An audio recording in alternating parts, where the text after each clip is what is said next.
11 by 8.5, 300 DPI documents. We're going to go to Photoshop, we'll go File, New, and we'll bring up our document here. We'll go ahead and choose 11 for our width, 8.5 by our height, 300 for our resolution, and where it says background, let's go ahead and change that color. Let's choose Other, and let's drag this so that the picker is in the far corner. RGB should be 000. That's going to give us a black background when we create our document, allowing us to start off the correct way. If you look at the directions, though, it also says that you can use the paint bucket to fill the background with a black layer, and also you'll be creating a new layer for each one of the shapes we have to create. So you'll see here that we've got these orange circles that have to get created to represent the pumpkin. So if we come back to our window here, it's super simple. You've got a shape tool. It's going to be located underneath the rectangle tool. That's how yours will look when you open up your computer. You want to click on that, hold, and get the ellipse tool. We'll then go out to our screen and create our circle. Oops, it's black. What's going on? Well, what we need to do is go up to the control bar, and we need to change it so that our fill color is an orange color that we like. I don't tell you specifically which one to use, so you can use the color picker and you can go and choose one of the orange colors that you like. Find one that looks like a pumpkin color.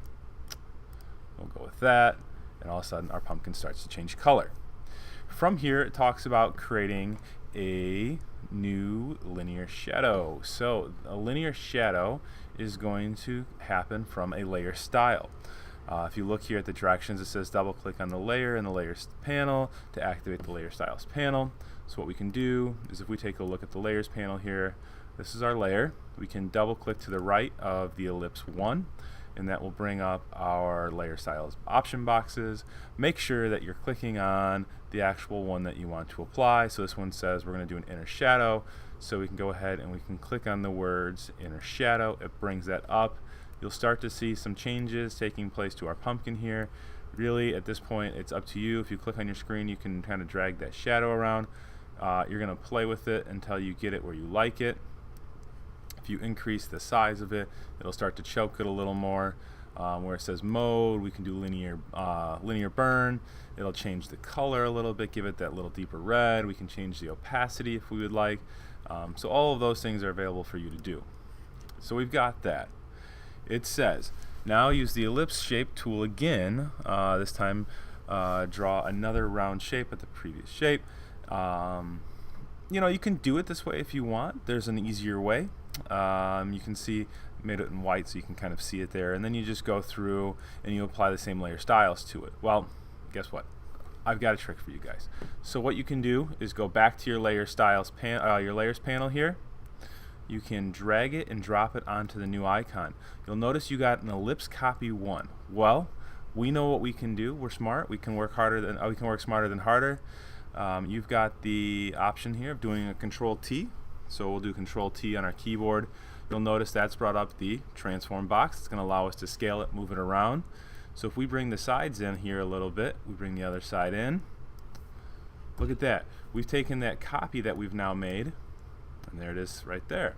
So we've just made that a little bit smaller. So we can repeat this process over and over until we get the number of needed shapes that we would like. So again, Control T on the copy up there, bring that over, bring over the other side, push enter to finish the command. If you don't like it, obviously you can go back, you can Control T it, you can go back and you can play with the layer shadows if you want to affect how it's going to look in the end. But really, this is pretty straightforward. And then push enter, and we can start to grow our pumpkin the way we want it to look. If we scroll through the directions over here, you continue your way through until you get this kind of shape. I don't like how the side looks, so I'm going to do a Control T really quick. Oops. Control T. I think this one needs to be nudged over just a little bit more. We're starting to get a little off center, but that's okay. You know, this is just a quick one. So we scroll through here, we get our basic shape made, and now it comes time to start adding some facial features. Super simple to do. What you need to do is find your lasso tool. It may look like this, where it's going to have the circle lasso. We want to change that over to the polygon lasso. And what we're going to do is draw ourselves a shape. So if we want to draw the mouth. This is really rough, but this is my mouth. We've created a selection, right? We've got these marching ants, they're moving on the page, everything's great. Before you go any farther though, if you take a look at the directions here, it says we want to create a new layer and fill it with white. So we're going to go ahead and create a new layer. It's going to sit on top of my other ones. Easy way to fill is go to the edit, or you can go to click on the edit button and go to fill. That brings up your fill panel here. Or quick way to do it, shift backspace on your keyboard, and then you can just choose white from the contents, click OK, and it fills it in. It's white. It doesn't look like what you see on your screen. Well, all you're going to do is a layer style. In order for the layer style to take place, you have to have some sort of color in there. So what we can do is go ahead and choose a color that we want to put in there from this point. Now I'll do a gradient overlay. Oh, you can see I'm starting to get this gradient there. I can choose what color I want it to be by picking on it. I'm going to click OK. I'm going to make this into a radial really quick. You'll see that it's glowing from the center. Not the most desirable thing, but notice what will happen now. I'm going to go ahead and add some eyes into this guy. Do the other side. Oops, that didn't work. I have to do one eye at a time. Shift backspace. I'm still on that original layer there, layer 1, where I have the white from the previous one. Uh-oh, look at that. The gradient has now spread to encompass all of the pieces that are on that particular layer. Ooh, there we go. Shift backspace, fill that with some white. You can see how the eye grows. Get a nose in here. Shift backspace. Boom. Now we've got my gradient. Say I don't like how my gradient's being affected. I double click on it. I bring it up. I can change the scale of it. I can change the position of it by clicking on it and pulling it around. But you notice you can do also what's called an inner shadow on this one as well. Oops, so it's a little big, so maybe I need to bring that size back down a little bit, and I can start to create this depth to this pumpkin to give it a little bit of life. Go ahead, feel free to play with the other layer styles that are inside of there to come up with a unique look. As you work your way through here, it talks about merging. We now need to take all of these layers and merge them together, except the background layer. Easy enough, right? So what we can do is we can go ahead and hide the background layer. If we click on the background eye, it goes away. It's not visible anymore. So what I can do then is go to the drop down box and I can go to merge visible. It's only going to merge anything that's active right now. You can see it's working its thing. Boom, we've done it. Now if I turn the eye back on, I've got my black background and I've got all my pumpkin pieces merged together. It would like me to warp it, so I can go to the edit button and I can go to transform, and I want to go to warp, and if I pull on these little handles here, I can go ahead and create a custom pumpkin shape. One that's maybe been in the field a little longer. I don't know, you can play with it, give it a little bit of a squish, pull these up, pull that there, boom. Now we've got this done. But we can add a little more to it, right? We're good. We can go to these shape tools that we use. We got the ellipse there. We can go down to the custom shape tool maybe.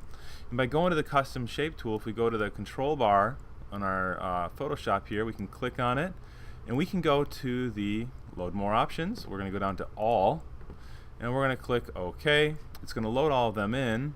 And if I expand this here, I can see all these different shapes. So maybe I want to go ahead and find this vine looking thing here.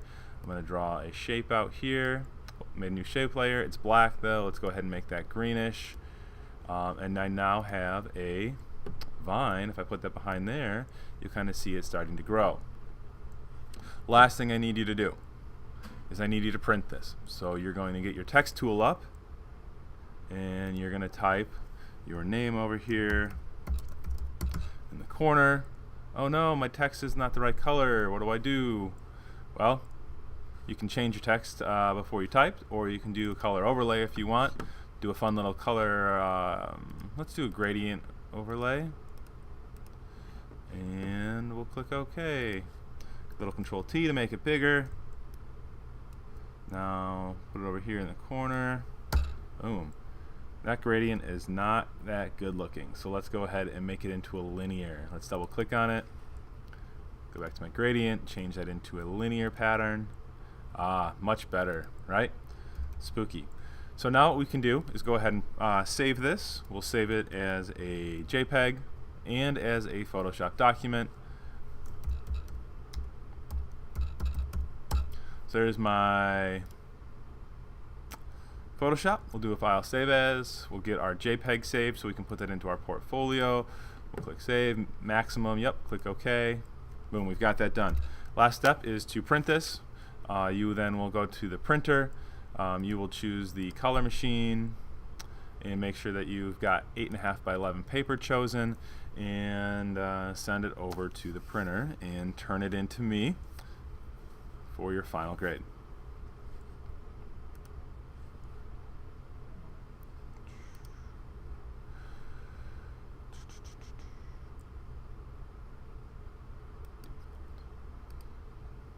Letter.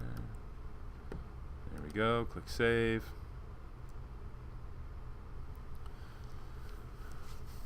Once this is done, you'll see that you're going to probably have to do a fit the page type situation or scale a page. Yep, you see how that's not right there, so we'll make this into a landscape. Scroll down and you'll find a spot where it says scale to fit to media. Click on that and click print. And at this point you have completed the pumpkin project.